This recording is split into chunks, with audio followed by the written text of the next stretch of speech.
தமிழ் பள்ளிகளை காப்பாற்ற நடவடிக்கை அவசியம். சரவணன் வலியுறுத்து.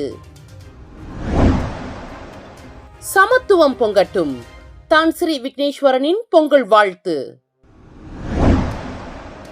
ஓப்ஸ் குத்தேப் சோதனை. சவுக்கீட்டில் 79 கள்ளக்குடியேறிகள் கைது.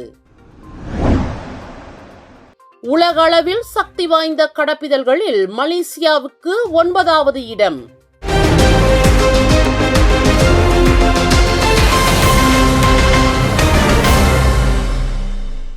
மனிதவள அமைச்சான கிஸ்மாவின் கீழ் இயங்கி வரும் HRD கார்ப் எனப்படும் மனிதவள மேம்பாட்டு கழகத்திற்கு முடிந்த 2025ஆம் ஆண்டு திறன் மேம்பாட்டில் சாதனை ஆண்டாக அமைந்துள்ளது. பயிற்சி மற்றும் திறன் மேம்பாட்டிற்காக மட்டுமே 2025இல் HRD கார்ப் 2.62 பில்லியன் ரிங்கிட் நிதி உதவியை அங்கீகரித்துள்ளது. இது 2024ஐ விட 32 விழுக்காடு அதிகமாகும். HRD கார்ப் நிர்வகிக்கும் திட்டங்களில் 2.8 மில்லியன் ரிங்கெட்டுக்கும் மேற்பட்ட பயிற்சி இடங்கள் பதிவு செய்யப்பட்டன. துறை வாரியாக பார்த்தால் உற்பத்தி துறை 7,95,000 பயிற்சி இடங்களுடன் முன்னிலை வகிக்கிறது. அதே சமயம் தகவல் மற்றும் தொடர்பு தொழில்நுட்ப துறையான ICTயில் 130 மில்லியன் ரிங்கிட் ஒதுக்கீடு செய்யப்பட்டு IR 4.0 முயற்சிகள் வலுப்படுத்தப்பட்டுள்ளன. இது தவிர மலேசிய இந்திய திறன் தேர்ச்சி திட்டமான மிசிகின் கீழ் மொத்தம் 1108 பேர் பயிற்சி பெற்றனர். இது இந்திய சமூகத்திற்கான வேலைவாய்ப்பு பாதைகள் மற்றும் திறன் வாய்ப்புகளை விரிவுபடுத்துகிறது. HRD கார்ப்பின் நீடித்த அர்ப்பணிப்பை பிரதிபலிக்கும் வகையில் கூடுதலாக 442 பேர் பயிற்சிகளில் சேர்த்துக் கொள்ளப்படவிருக்கின்றனர். அதோடு பாத் போன்ற உள்ளடக்கிய திட்டங்களை அறிமுகப்படுத்தி மாற்றுத்திறனாளிகள் உட்பட ஆயிரக்கணக்கான மலேசியர்களும் பயனளித்துள்ளனர். 2025இல் தேசிய பயிற்சி வாரம் மற்றும் ஆசியான் திறன் ஆண்டு போன்ற முன்னெடுப்புகளும் HRD கார்ப்பின் அடையாளமாக திகழ்ந்தன.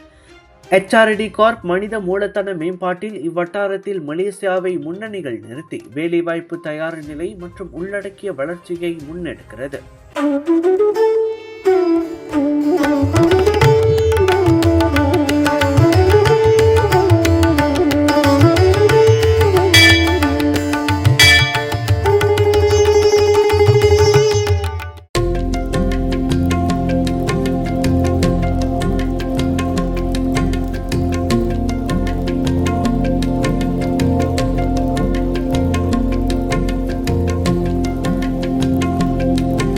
அனைவருக்கும் வணக்கம். சைபஜயா பல்கலைக்கழகத்தில் எனது MBA படிப்பை தேர்ந்தெடுப்பது எனது தொழில் வாழ்க்கையில் நான் எடுத்த ஒரு சில முடிவுகளில் இன்று நான் எடுத்த முடிவே ஒரு சிறந்த முடிவாகும். இந்த படிப்பு எனக்கு தலைமைத்துறை திறன்கள், தொழில்துறை நுண்ணறிவு மற்றும் நெட்வொர்க்கிங் என்பது வாழ்க்கை வாய்ப்புகளை மிகவும் சிறப்பாகவே அமைத்து கொடுத்தன. வேலைகளில் இன்று நான் பெரிய பொறுப்புகளை ஏற்கும் போது தன்னம்பிக்கையுடன் நான் செயல்படுகிறேன். மேலும் எனது தொழில் வாழ்க்கையில் வளர்ச்சியை ஏற்படுத்தும் மாற்றத்தை நான் நன்றாகவே பார்க்க முடிகிறது. நன்றி, வணக்கம்.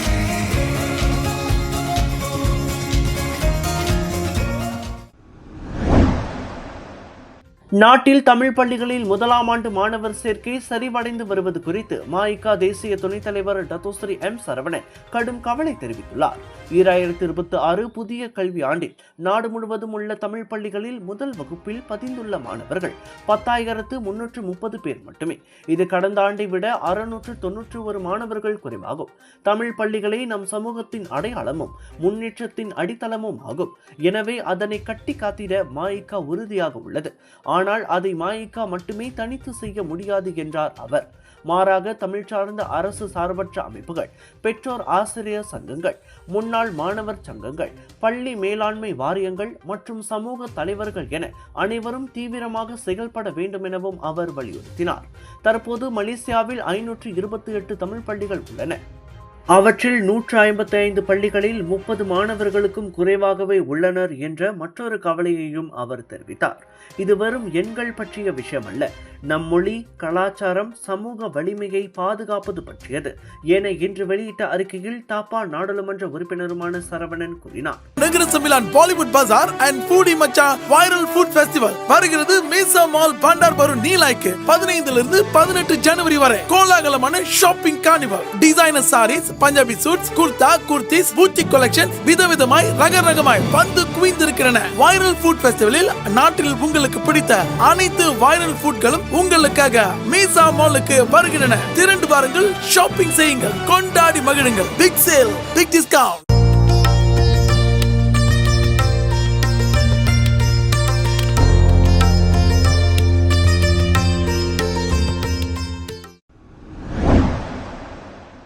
பொங்கல் என்பது அறுவடை மகிழ்ச்சி மட்டுமல்ல, ஒற்றுமையும் சமத்துவமும் பொங்கும் நாளாகும். எனவே நம் முன்னோர் விவசாய தொழிலின் பயன்களை கொண்டாடியது போல் இந்த 2026 பொங்கல் பண்டிகை ஒற்றுமையையும் சமத்துவத்தையும் முன்னிறுத்தட்டும் என மஇகா தேசிய தலைவர் தான்ஸ்ரீ SA விக்னேஸ்வரன் தனது பொங்கல் வாழ்த்துச் செய்தியில் கூறியுள்ளார். தை மாதத்தின் முதல் நாள் விவசாய தொழிலுக்கு அடிப்படையாக இருந்து துணை நிற்கும் கதிரவனுக்கு நன்றி தெரிவிக்கும் நாளாக பொங்கல் அமைந்துள்ளது. 4 நாட்கள் நீடிக்கும் இந்த பாரம்பரியத்தை தொடர்ந்து கட்டி காத்து வரும் மலேசிய இந்திய சமூகத்தின் எதிர்காலம் வளமாகவும் நலமாகவும் அமையட்டும் என விக்னேஸ்வரன் தெரிவித்தார். அதேவேளை நம் எதிர்காலம் இந்த மண்ணில் கேள்விக்குறியாக இருப்பதை இந்திய சமூகத்தினர் கவனிக்க வேண்டும் என்றும் அவர் வலியுறுத்தினார்.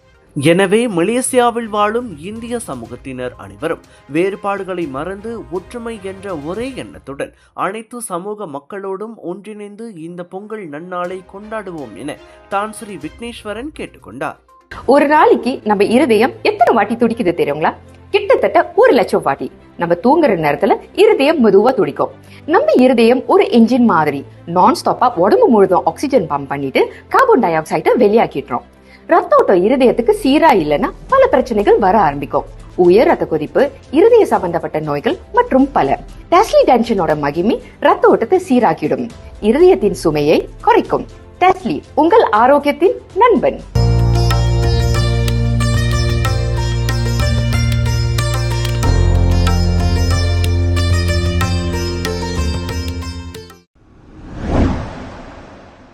உலகளவில் மிகவும் சக்தி வாய்ந்த கடப்பிதழ்களில் மலேசியா முதல் 10 இடங்களுக்குள் முன்னேறியுள்ளது.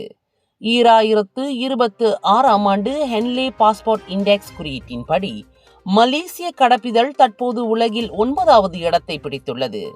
இதே கடந்த ஆண்டு மலேசியா 12வது இடத்தில் இருந்தது குறிப்பிடத்தக்கது. இவ்வாண்டின் 2ஆம் காலாண்டிற்குள் புதிய கடப்பிதழை அறிமுகப்படுத்தவும் மைகாட் மறு வடிவமைப்பு செய்யவும் அரசாங்கம் தயாராகி வருவது தர வரிசையில் மலேசியாவின் முன்னேற்றத்திற்கு காரணமாக பார்க்கப்படுகிறது. இது மலேசியாவின் அனைத்துலக அந்தஸ்தை உயர்த்துவதோடு வலுவான தூதரக உறவுகளையும் உலகளாவிய இணைப்பையும் பிரதிபலிக்கிறது. அப்பட்டியலில் ஆசிய நாடுகள் தொடர்ந்து முன்னிலை வகிப்பதும் கவனிக்கத்தக்கது. உலகின் மிகவும் சக்தி வாய்ந்த கடப்பிதழாக சிங்கப்பூர் கடப்பிதழ் முதலிடத்தை தக்க வைத்து கொண்டுள்ள நிலையில் ஜப்பானும் தென்கொரியாவும் 2ஆம் இடத்தை பகிர்ந்து கொண்டுள்ளன.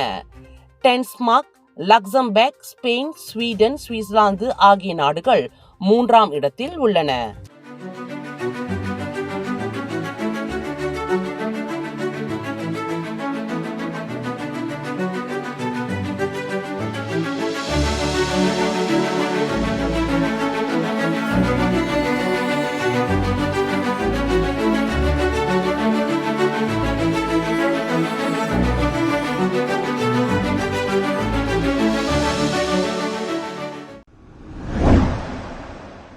இன்று அதிகாலை தலைநகர் சவுக்கீட்டில் உள்ள பழைய அடுக்குமாடி குடியிருப்பில் குடிநுழைத்துறை மேற்கொண்ட ஓப்ஸ் குத்தீப் சோதனைகள் 79 கள்ள குடியேறிகள் கைது செய்யப்பட்டனர்.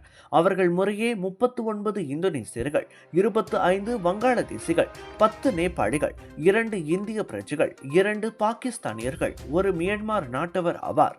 23 பேர் பெண்களாவர் என குடிநுழைத்துறையின் நடவடிக்கை பிரிவுக்கான துணை தலைமை இயக்குனர் டத்தோ லோக்மான் எஃப்என்டி ரம்லி கூறினார். அப்பகுதி கள்ள குடியேறிகளின் கூடாரமாக விளங்குவதாக தகவல் கிடைத்ததை அடுத்து பின்னிரவு 12:30 மணிக்கு சோதனை தொடங்கியது. கைதானவர்கள் 17 முதல் 55 வயதிற்குட்பட்டவர்கள் ஆவர்.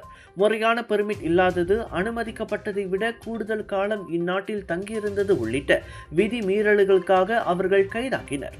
அவர்களில் பெரும்பாலோர் பாதுகாவலர்களாகவும் கட்டுமான தொழிலாளர்களாகவும் சட்டவிரோதமாக வேலை செய்வதோடு சுகாதார கேடுகளை விளைவிக்கக்கூடிய அளவுக்கு மிகவும் நெருக்கமான சூழலில் தங்கியிருந்தது தெரியவந்தது. அதிகாரிகளை கண்டதும் பலர் சிங்கி பழைய சாமான்கள் மற்றும் தண்ணீர் டாங்கிகள் அடிகள் ஒளிந்து கொண்டதையும் சோதனையின் போது காண முடிந்தது. இதனிடையே பழைய கில்லான் சாலையிலும் சோதனை தொடரப்பட்டது.